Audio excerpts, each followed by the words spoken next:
因为你知道牧场会产生很多的废水出来，那我们以往的话呢，我们会去就是经过我们的污水处理设施3段的处理之后呢，它会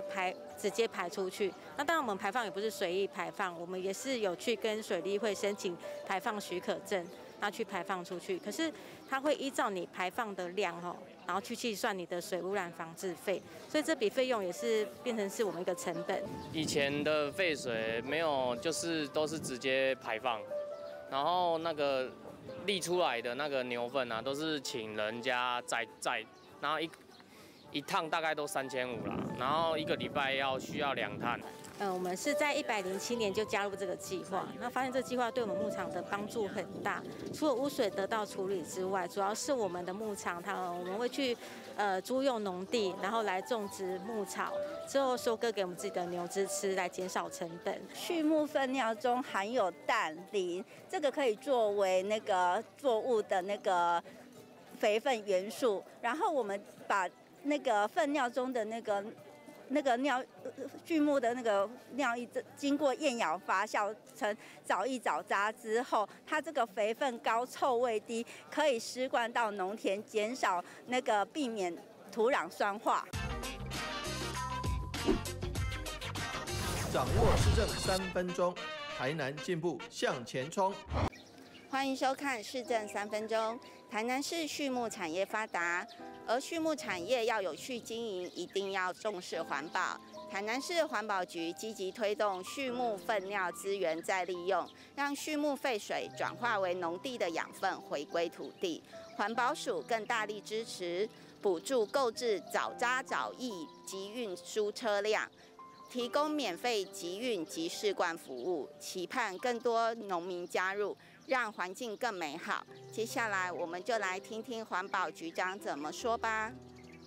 台南市推动藻液藻渣的再利用的这样的一个计划呢，那基本上可以达到最基本的2个目的，一个是减少土地跟河川的污染，另外一个部分是藻渣藻液的这个肥分的再利用。那台南市呢，目前呢有188家的畜牧场呢去接受我们这样的辅导再利用的计划。那也因为推动这些计划，我们每年大概可以省下来的74万吨的水，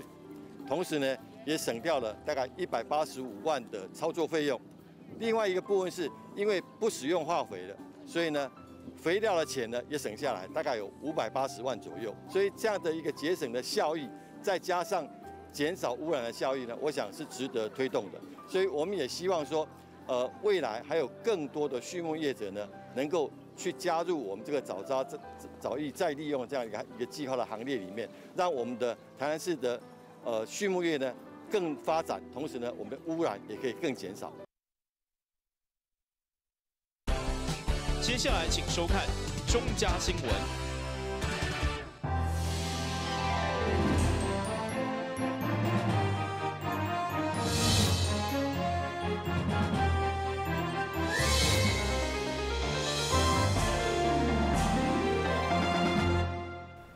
大家好，我是陈碧纯，欢迎收看6月16号礼拜3的中嘉台南地方新闻。位伫永康的台南大学附设中学，日前兴建太阳能供电设施的时阵，都民众反映无召开记者会，所以先暂时停工。不过民众却伫6月12号发现有怪手甲货车进入去工地，结果附近的监视器有录到厂商掩埋废弃物的过程。所以向立委陈廷辉、甲议员陈秋平申请，上午会同学校甲环保局的人员前往现场勘查。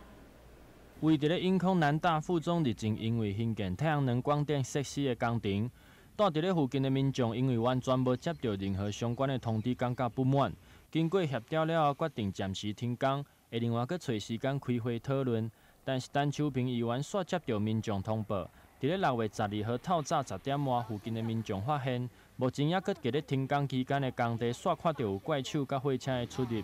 调出录影带才发现，厂商竟然伫学校内底家己挖坑排队外口载来的废弃物。我们的永康派出所庄所长赶快调阅那个附近的那个监视系统，保全证据。然后我也请环保局赶快第一时间函文给那个永康分局索取这一些证据，显然已经很违反了国有公用不动产设置太阳光电的租赁契约。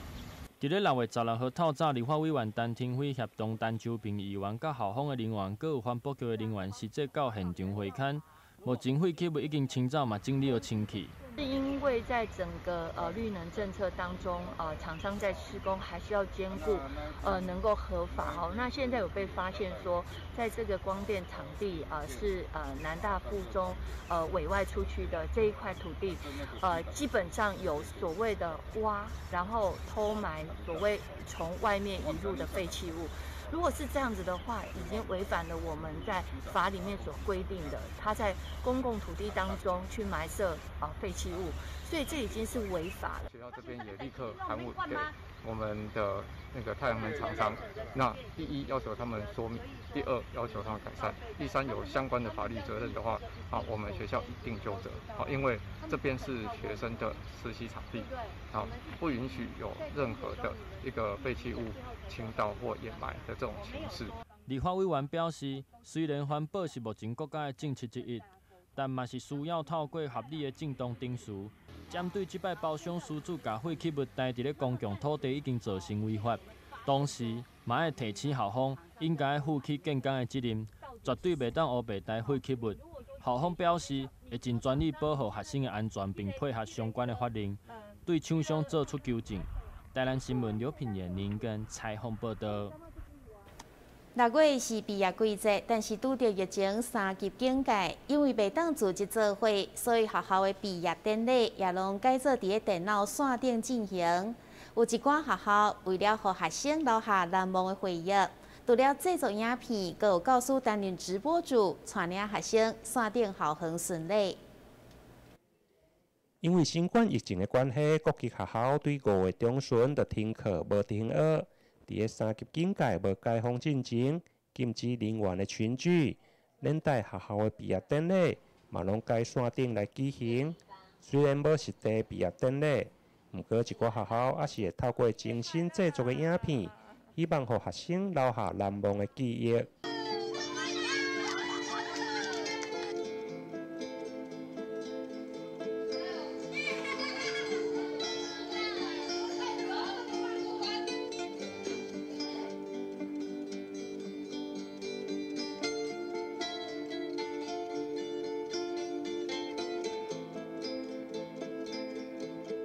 今年的毕业典礼真的很不一样，我相信这是空前，也是绝后，那因为疫情的关系，所以我们不得不这样子的处理。但是呢，我想这个也是一项很不错的体验，因为未来的趋势，会有各种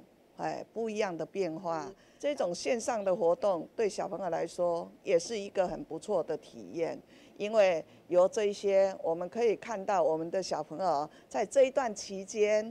停课不停学，那我们的小朋友每一个的资讯能力都提升了。那我们用这样子的活动让小朋友们在毕业之前彼此可以互相的道别，彼此可以跟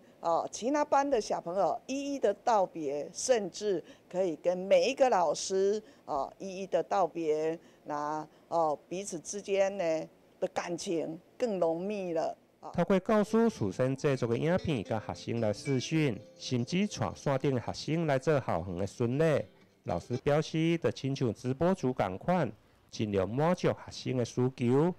而各些学童得到登到线顶的毕业典礼，嘛是一种新的体验。全新形态的毕业方式，就是说他们可以在聊天室留言板那边自由的写下自己的毕业感言，然后就是可以比较不受时空间的限制，这样子，大家可以在这个最后的一个毕业典礼就是大家可以欢聚这个时段，我是觉得很感动，就是透过我们电脑、网络的发达，可以非常跨空间、跨时间的来跟大家说那个最后的那个毕业典礼，要跟大家好好的道别。我就是很像那个线上直播主这样，就应观众要求，他们说想要看那个骆驼，我就带他们看那个骆驼，我们的校园的景观，看操场，然后带小朋友看一下主任。我也是非常临时才发起这个行动的，所以我也没有办法预期会遇到什么。毕业典礼之前都是在学校举行，第一次线上的觉得很特别。然后虽然没办法跟同学见面，但是可以像这样线上的毕业典礼也不错啊。现在我们线上毕业典礼，我们快要结束了，你有没有什么话想要跟大家说？我不想你愿意当好让我结束。你的男朋友吗？不想结束。尤其你很吵哎。那我们开到下午好吗？希望可以再见面。虽然大部分的学生拢是伫厝学习，不过相对的，对厝内无电脑设备的学童来讲，就必须要来学校。亲像这位同学，虽然是毕业生，不过敢若伊一位到学校来参加毕业典礼，相对的嘛感觉较孤单。我觉得在学校毕业比较好。那今天有几个同学跟你一样来学校的吗？没有。应该只有我。原本以前的毕业典礼，因为新冠疫情的关系，互即群国小的毕业生体验人生头一间的线顶毕业典礼。透过电脑的视讯互动，嘛互即群小朋友因为好奇而感觉新鲜。最后，大家互相祝福毕业快乐。台南新闻林跟刘品言采访报道。因为看到北部有第一线的警察人员感染新冠肺炎，所以为了保障警察甲下岗民众的安全，开启药房宫特别关检6座防疫的喷雾消毒设备，和北区在地6间派出所，希望为防疫尽一份心力。为伫北区开启药房宫，为了保障第一线防疫的警察人员的安全，特别关检6座的防疫消毒设备，和北区的6个派出所。包括体感的酒精消毒机、加体温计，另外还佫有防疫的消毒门。每一位员警出入，拢有感应式的全身喷雾的消毒，甚至连下底嘛会经过消毒，避免将外面的病毒传入去派出所。因为这次疫情的关系，我们北部的警察单位很多单位警察都有得到疫情都有得到状况。结果我们南部这边的讲起来，我们台南也没有装啊。正好我们这北区的有机会是帮我们这北区的六个单位装这个东西啊。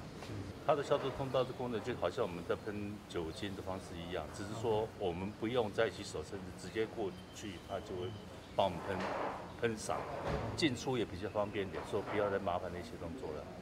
这些疫情会减少很多。在防疫期间，警方接受民众的报案或者是办公，目前嘛拢有伫咧户外来设置临时的办公室。离庙方关键的6座防疫消毒设备，目前分别装伫咧开元、立林、公园、北门、加实践和位等6个派出所。台南新闻林跟刘品言采访报道。咱先休困一下，马上转来新闻现场。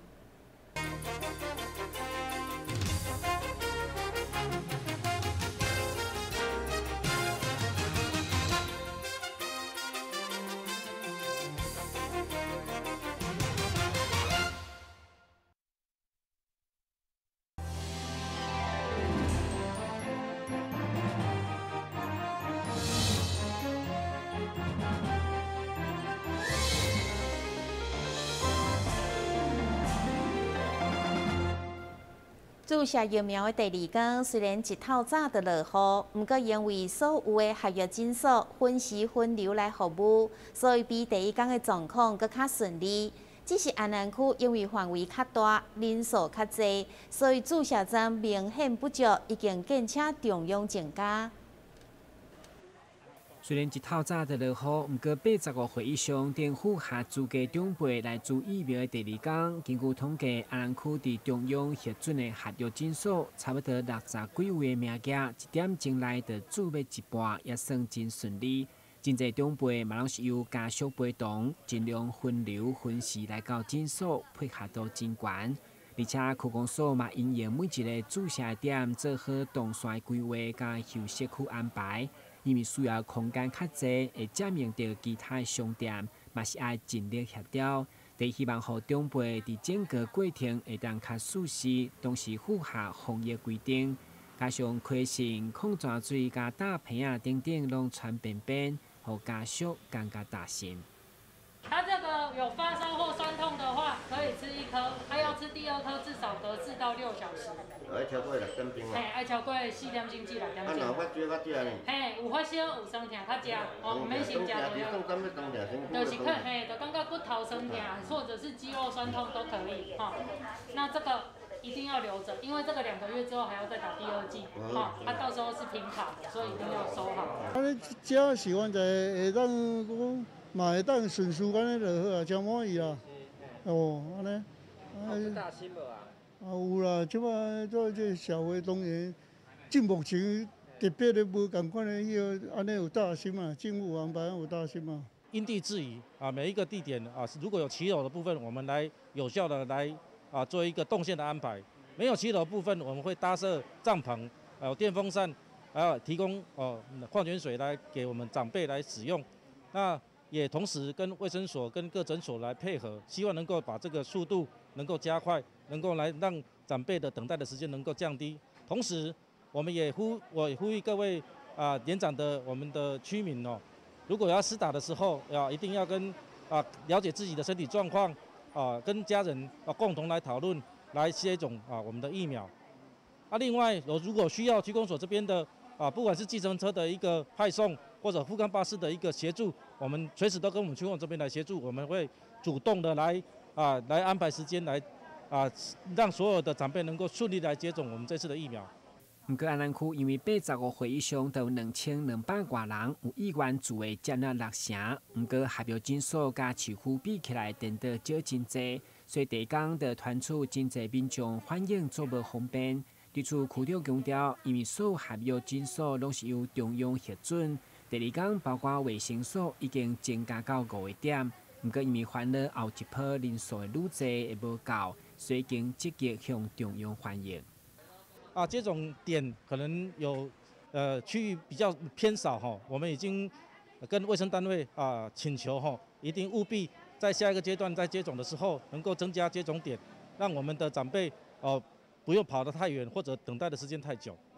疫苗施打第2天难免也是有突发状况，许个在所有工作人员甲医护努力顺利排毒，希望后日后施打流程更加顺遂。台南新闻管制何乔邦采访报道。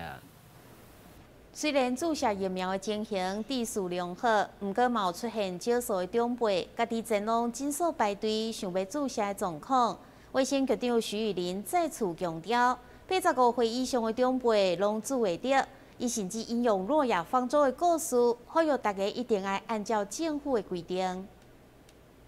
大姐，你是阮公所85岁以上符合袂当注疫苗的人，我甲你讲，你敢有想要注疫苗？敢有意愿？有吼？安尼阮。台南对15号开始开放85岁以上长辈等资格来注疫苗。卫生局长表示，经过宣导以后，大部分秩序良好，不过嘛出现未少民众有敢是早一点去，就当早一点注着的误期心态，造成有部分长辈一早就急要去诊所排队。局长再次强调，这批疫苗85岁以上的长辈拢注会到。甚至引用诺亚方舟的故事，呼吁市民照顺序，才当一步一步行出疫情难关。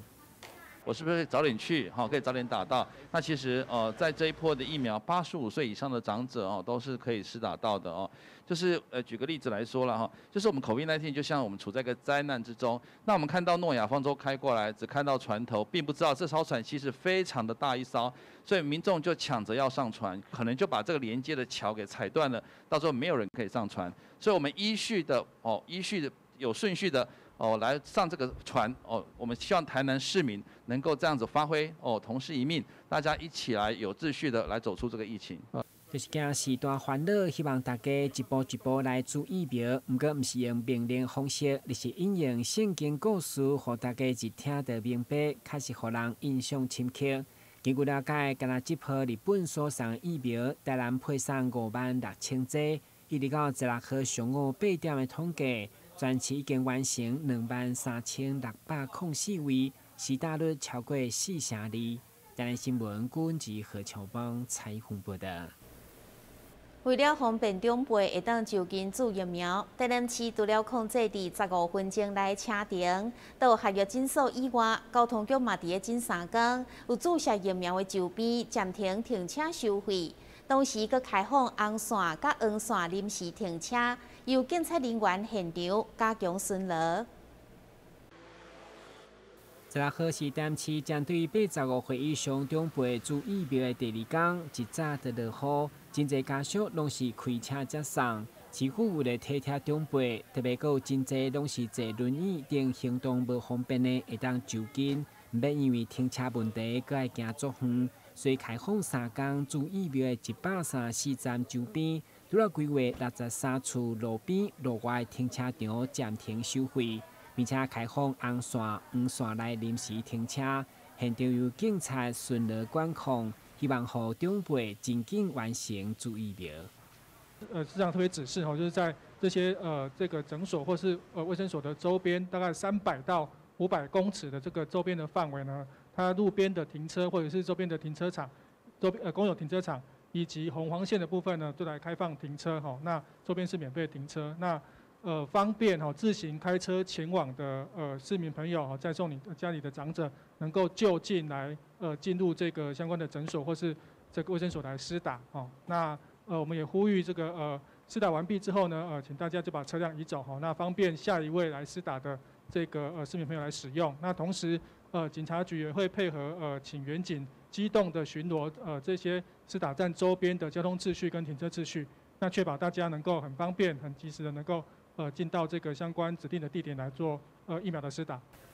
注疫苗第2天，因为落雨路较骨，为了避免造成意外，各区公所甲职工以及警察等相关人员，嘛伫全市154点来执行照护，强调阿公阿嬷你慢慢来，互阮来照顾你。台新闻军及何乔邦采访报道。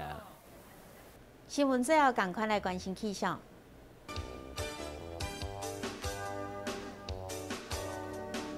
明仔载是节分，短暂阵雨或者是雷雨的天气，温度28度到31度，落雨的几率有3成。海面平均风力4级到5级，上大阵风是8级。感谢你收看6月16号的中嘉台南地方新闻，我是陈碧纯，咱再会。